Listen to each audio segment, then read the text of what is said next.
She said I'm only good enough for dog food, she grumbled. Wow, I never thought I'd feel so embarrassed. Even though we just got married, I've been trying to do things her way. But it seems like it's not enough. Maybe she's from another planet or something. That would explain a lot. I don't understand her language anymore, but I don't really want to talk to her anyway. My name's Allison. I'm 32 and work in an office.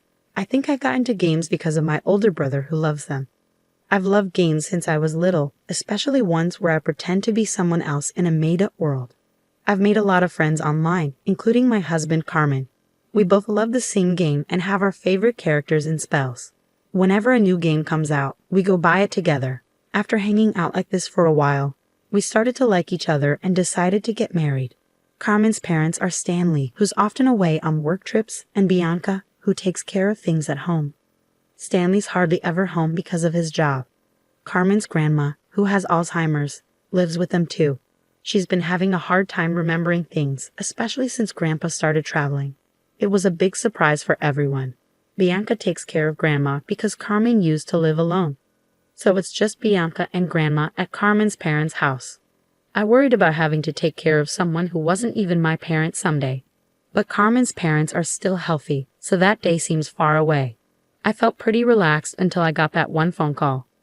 One day, I had some free time, so I finished up my chores and started playing my favorite game. Then, I heard a strange sound in my room. What's that noise? Oh, it's my phone ringing.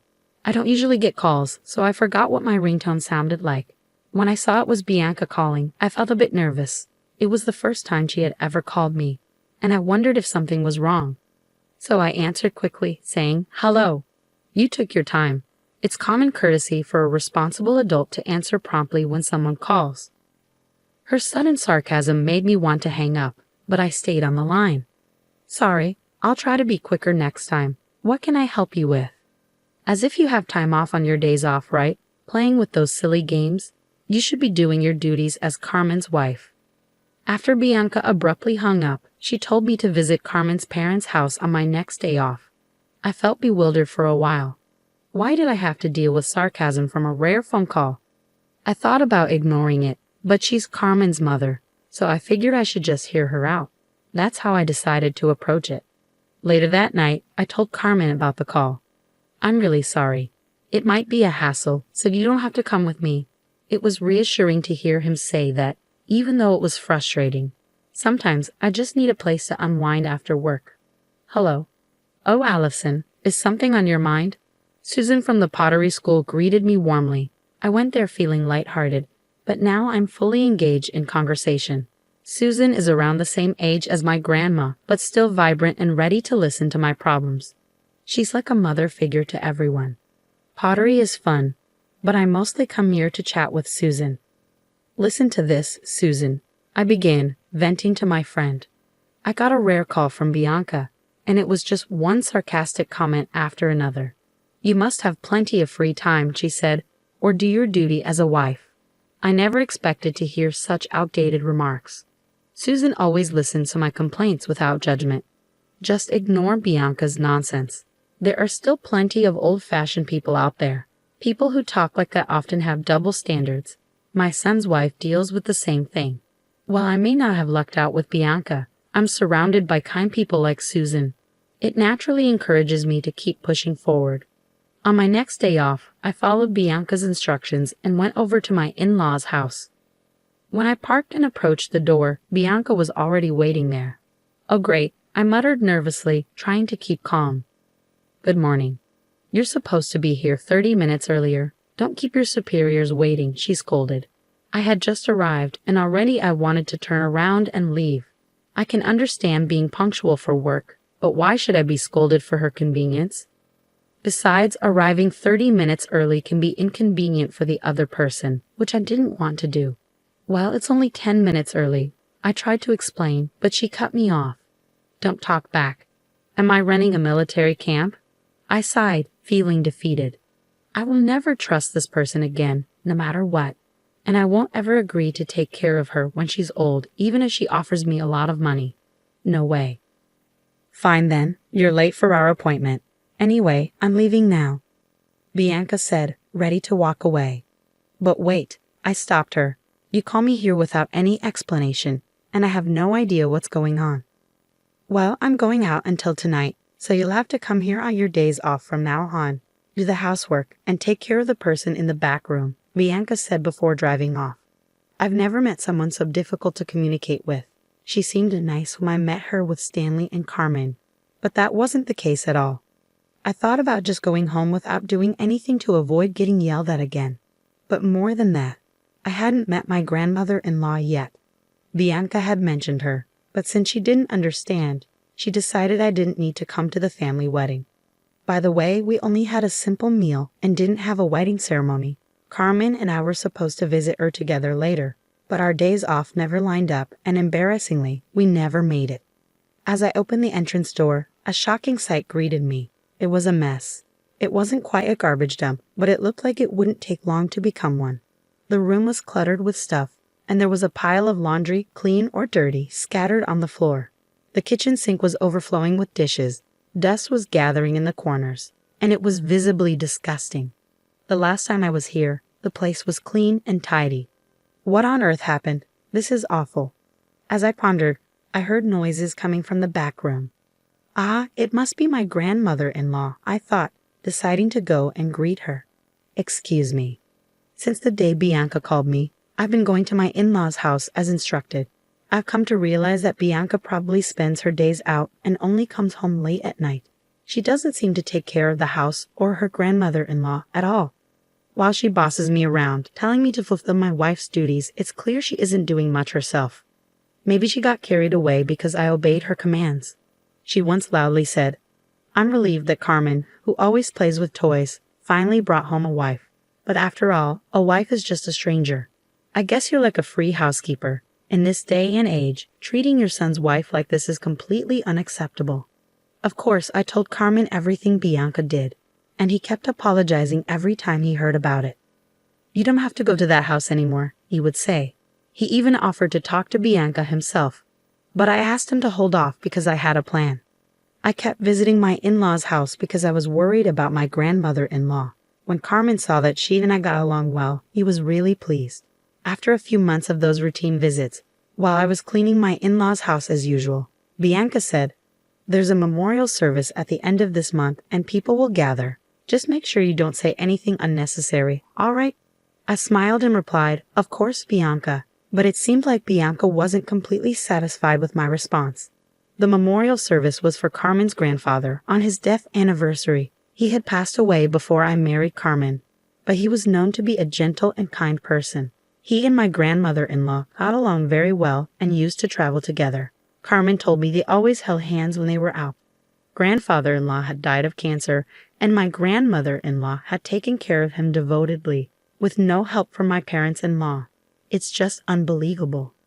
There's a lot of preparation to do, so make sure you come early, all right? And I think you know what to do, Bianca added. Bianca said that, and I cheerfully responded, "Yes, I'll act 30 minutes early." But she scolded me, "Your voice is too loud, be quiet."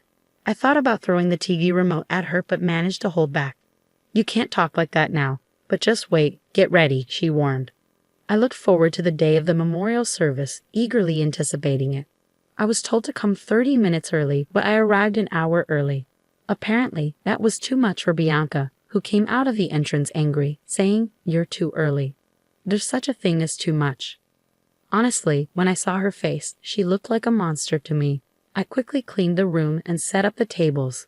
When I heard a cheerful male voice say, "Good morning," as he approached the entrance, I saw the staff from a famous local steakhouse standing there. I had been there once with Carmen, and the meat was tender and delicious. But it's not something I can afford to do often. Ignoring me, Bianca eagerly engaged with the handsome staff, saying, "Good morning. Nice weather today, isn't it?" I could hear someone saying, "Ooh," for the first time, and then I went back to my preparations. "Hey, hurry up and bring in the food that arrived early," I heard Bianca's annoying voice. Resignedly, I headed to the kitchen, thinking yes, yes. But there, I noticed something odd. "How, Bianca, there's one meal missing. Is this a mistake? Should I call?" When I said that, Bianca smirked and said, "It's not a mistake. I never prepared a portion for you." I was shocked. I never expected to be treated this way. Everyone's gathered today, And you, my son's wife, won't even have time to eat. How rude, she said. It felt like she was praising me, but I felt angry. Even though I didn't argue back, she seemed pleased and said, "You're just like a maid. Come on, say bow." Then she brought out leftover dog food from when they used to have a dog at my in-laws' house. I couldn't help but laugh at her humiliating gesture. I couldn't understand this woman at all. I thought maybe she was from another planet or something. I didn't want to talk to someone I couldn't communicate with, so I pretended to speak an alien language and shouted at her. For a moment, Bianca looked scared by my sudden behavior. "Are you crazy? Are you making fun of me?" she asked. "Yes, maybe I am. I've been putting up with this for a while now. I don't like living with someone as mean as you," I replied. "I don't know what you're upset about, but would you be happy if we got a divorce? No way. I won't allow it. I'd have to hire another maid, and that would be a waste of money," she interrupted, trying to grab me.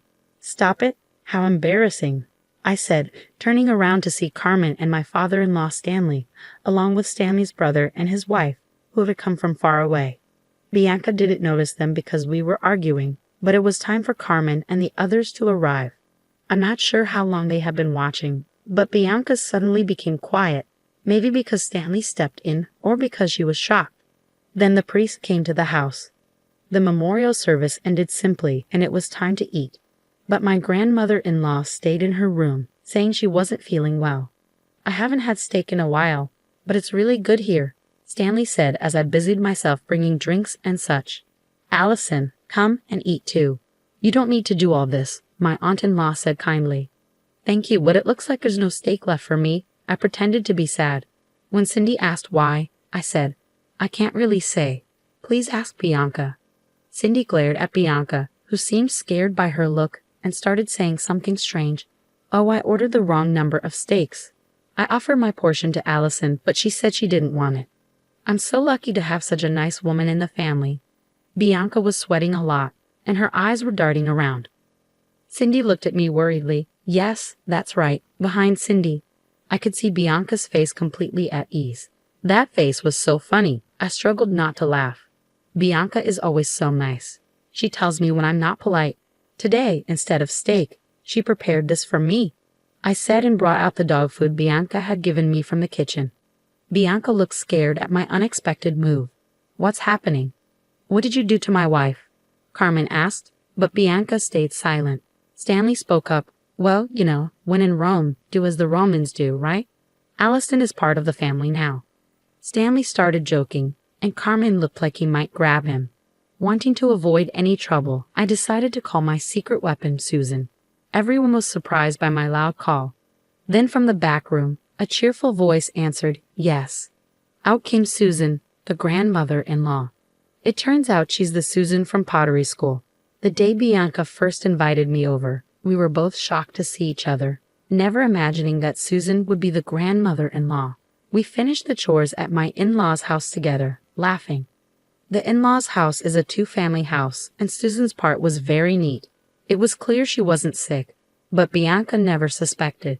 Since Bianca came home late at night, Susan and I went out to eat and for walks. I cherished the time I spent with Susan, which is why I was happy to visit my in-laws' home. Susan had asked me not to tell the family about our relationship.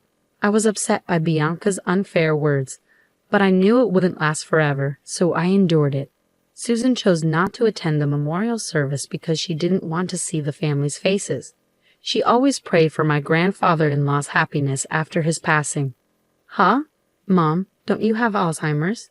Stanley asked, confused. That's just something this woman misunderstood, Bianca said, shrinking away under everyone's glares. What bothered me most was being excluded from the grandchildren's celebrations, Susan said, smiling at me.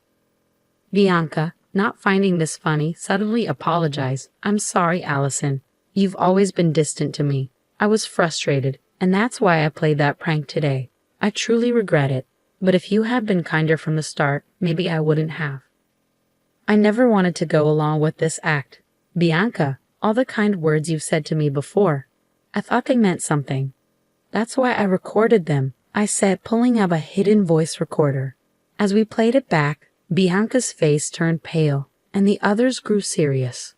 Susan and I had planned to reveal everything on this day, regardless of the steak incident. After listening, Cindy started laughing.